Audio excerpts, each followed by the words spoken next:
Okay, so the first chapter is generally about information about globalization. It's the rise of globalization. We're going to cover just about 15 minutes of this probably. So in general, what comes to your mind when you think globalization? What is globalization? Yes. It's everywhere, right? Everywhere. What else do you think when you think about globalization? Madison. The spread of something. The spread of something, yes, that's a good way. You start something somewhere at a certain point, and then it spreads out all over the globe, or to different parts, not necessarily all over, but different parts of the globe, right? What else comes to mind? Yes. I think of like interdependence, where like everyone needs each other. Very good. Interdependence. Countries depend on each other nowadays. There's hardly ever a country or nation that is completely self-sufficient that wouldn't depend on another nation to be self-sufficient, right? Yeah. Diego, you had your hand raised? I was gonna say like an extension of capitalism. It's an extension of capitalism. Yes, you can see it that way. Yes. I was saying, sharing like information, globally, like. Sharing knowledge and information globally, right? That's a big part of globalization, right? Is globalization good or bad? We have a bad here. Good. It's not bad. He said depends. Oh, it depends. Oh, I thought you said bad. But it depends what side you're on. Yeah. We will talk a lot about globalization and the good and the bad. There's actually a video on Canvas. I think it's called The Good, the Bad, and the Ugly about globalization, right? So watch that. It has like everything else in the world, it has some positive and some negative effects, right? Overall, I think it's good. But anyway, so the textbook definition is globalization is a socio-economic reform process of eliminating trade, investment, cultural, information, technology, and political barriers across countries. So basically, it means making it easy to facilitate trade and communication and exchange between countries around the world. That's globalization, to make it easier. If you're pro-globalization, you're pro-trade. How is this done? This is done through agreements between countries and trade policies to make things fair and investing in each other's countries and looking at countries' different advantages and using those advantages and sharing them with other countries, right?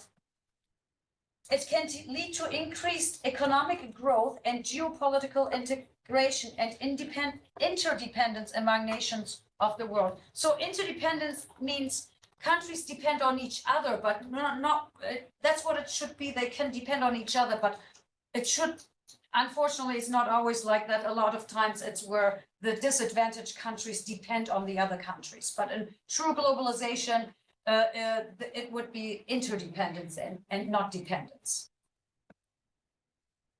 It's no longer simply another word for westernization or Americanization.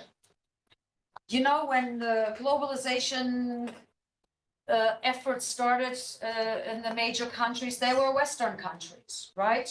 You had the European Union was one of the first big trade agreements, right, among multiple nations, right? And then some other parts of the world followed that.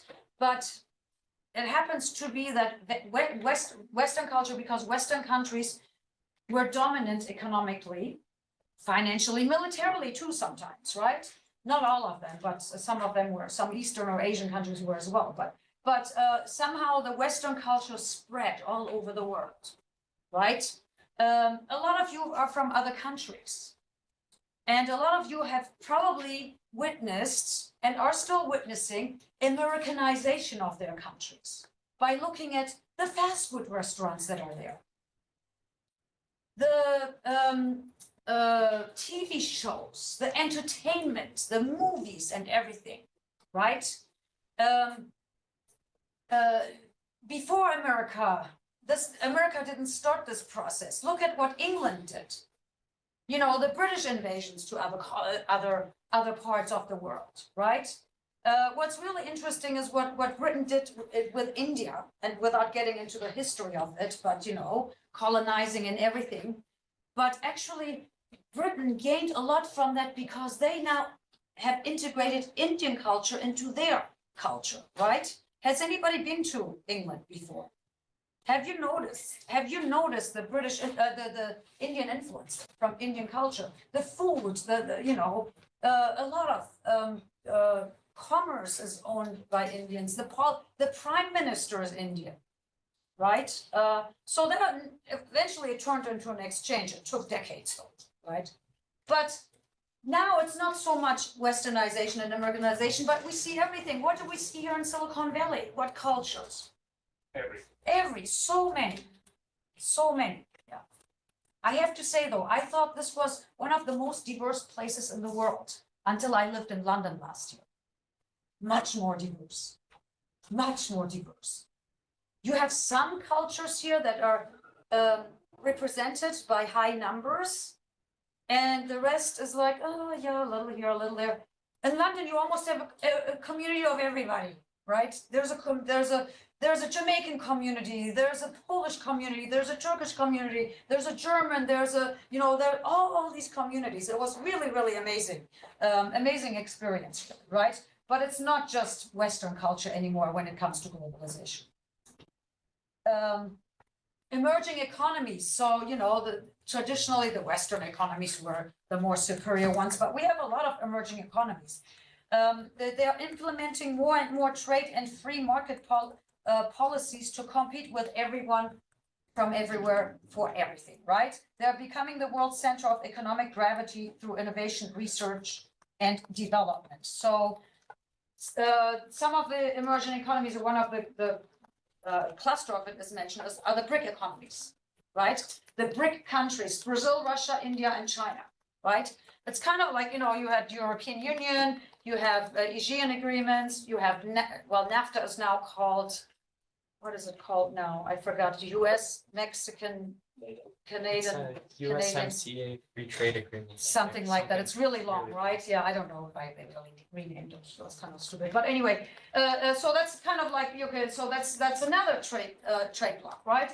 So just recently they invited Argentina, Ethiopia, Iran, Egypt, Saudi Arabia, and United Arab Emirates to join, right? So they're becoming a stronger trade bloc, right? Started with the BRIC economies. This is kind of old as well. It's not that old, 2020. But when I looked it up online the other day, it changed. India moved to 6, I think. So, or I think Germany moved down a little bit. UK moved up. But these are some of the top producing countries in the world, right? The 10 strongest economies based on certain. Let me see here. The most relevant part, I guess, is the first column. Well, that was 2014. Anyway, just to give you an idea, these are the top, or were the top 10 in 2020, and they fluctuate a little bit. You'll find this in the textbook with some blurb to it, so we can read up more about it. So this is the multinational economic order and the influences. So these are just some main, I guess, just points, or how should I, hubs, economic hubs, right? So, the United States has DC, Brasilia. Oh, do we have anybody from Brazil here? No, that was my other class, yeah. So just to give you an idea of the economic hubs here around the world, right? There's not one hub anymore. It's like spread all around, right? Key international institutions that facilitate globalization. So these are organizations. So International Monetary Fund. Have you heard of the International Monetary Fund before? IMF. What have you heard about it? Yes, Ellen.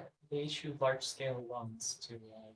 They do help. They provide financial assistance to countries that are struggling. So in form of loans usually, right? I think they helped Greece out. Did they help Greece when they were in trouble? They're still kind of in trouble. It was European Union. European Union, yeah, but yeah, you're right. Greece would be, but some of the developing countries, when they're in trouble, they can give loans, right? The World Bank, similar. There's overlap, right, between the World Bank and World Trade Union. The World Bank is also concerned about international transfers and things like that, right?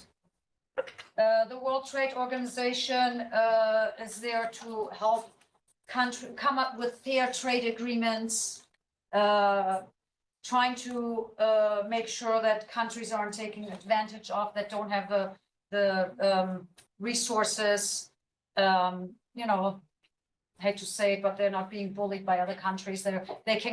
Countries can bring up complaints to them and things like that, right? Okay, I'm sorry. I have slides on these. Sometimes I talk ahead of myself and I haven't looked, so I didn't know. So here are some of the things that the Monetary Fund does, IMF does. Provides a form of cooperation on international monetary problems, facilitates trade and promotes job creation and so forth. Promotes exchange rate stability. We'll have a chapter on exchange rates where we're going to go deep into how exchange rate works and you know what it does when you're doing international business and things like that. Lend countries foreign exchange to help address balance of payments problems, right? So in forms of loans usually. The World Bank is initial role was to reconstruct Europe after World War II. It now focuses on areas of global integration through trade liberalization, right? Analysis of national trade policies, like look at the current policies and analyze them and see if they're fair. Agreements supporting international standards in the financial system, so movement of money from one country to another and so forth. Information and knowledge transfer to developing countries to support sustainable development and eradicating communicable diseases. So those are their areas of focus right now. And they could change, you know, 10 years from now, there might be a new area that they want to focus on. And the World Trade Organization started in 48. It replaced, well, no, it was under the agreement of GATT, which was replaced by something else, but liberalized trade by lowering trade barriers. And we'll talk about trade barriers, but one of the common trade barriers is tariffs, where you say anybody bringing stuff into our country has to pay an import tax and things like that. So they work on eliminating or reducing those, right? And these are, I'm not going to read all of these. You can look at them on your own when you look at the slides, but you know, they promote global trade by facilitating these, like looking at the policies. They do cooperate with the World Bank and IMF closely, like, and there's some overlap with the three organizations, right?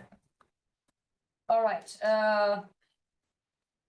So a multinational trading system and the agreements, the World Trade Organization agreements. This is what they say. They say they will trade without discrimination. They want to increase free trade, freer trade, make it more free. What does it mean, free trade? No fees, kind of, or no restrictions, not just fees, but no restrictions. No taxes, or yeah, reducing, no taxes is hard sometimes, but that would be, ultimately, that would be the goal. Price. The main goal is fair price. Fair price, yeah. But you know, then you have to look at other things we're going to discuss. Okay, you know what? I can produce this in my own country. It's going to cost me this much, like tires. I have to sell a tire for $100 in my own country because of how much it costs to produce it here. Now there's another country that makes tires for $10.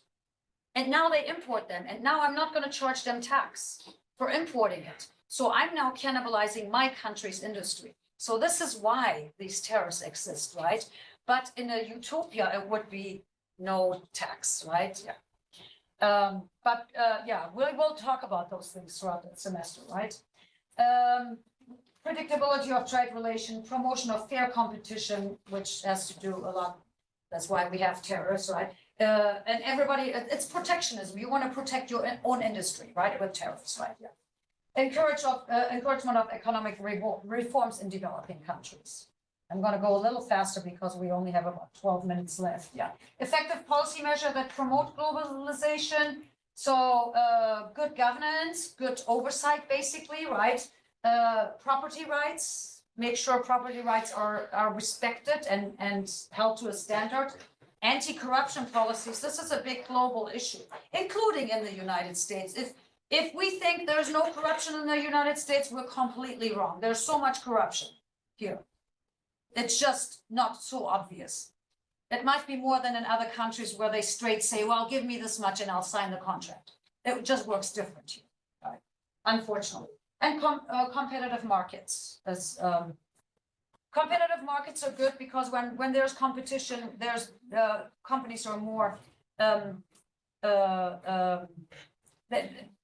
they're more likely to make put money in research and development and make better products so they can compete, and sometimes lower prices. It's all good for the consumers, right? Yeah. Impact of information technology in the globalization, like everything else, on everything else. Technology has a huge impact and has in a way made it easier to trade, right?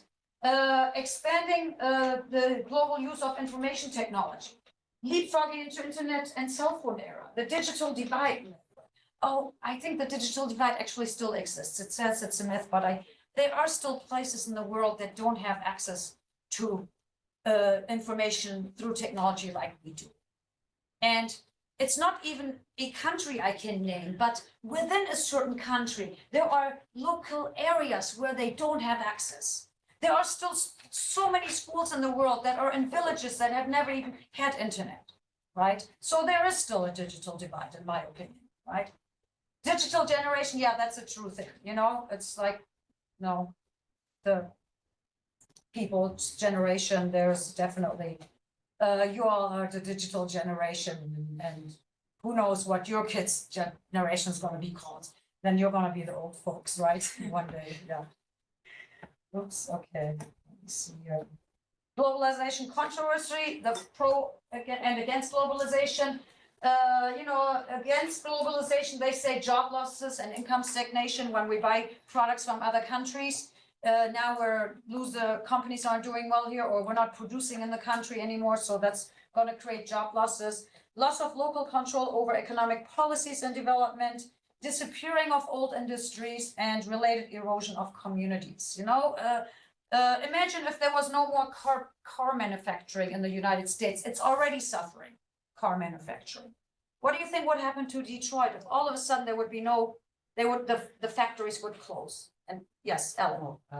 Happened, but major economic collapse. Detroit was the richest city in America in 1960, and it was the poorest until very recently. It's still not doing that well, right? But exactly, that's what will happen, but it recovers. Human beings have the capability of recover.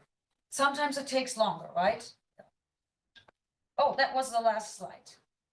All right, okay, I'm going to stop the recording and then we can do our classroom thing here real quick.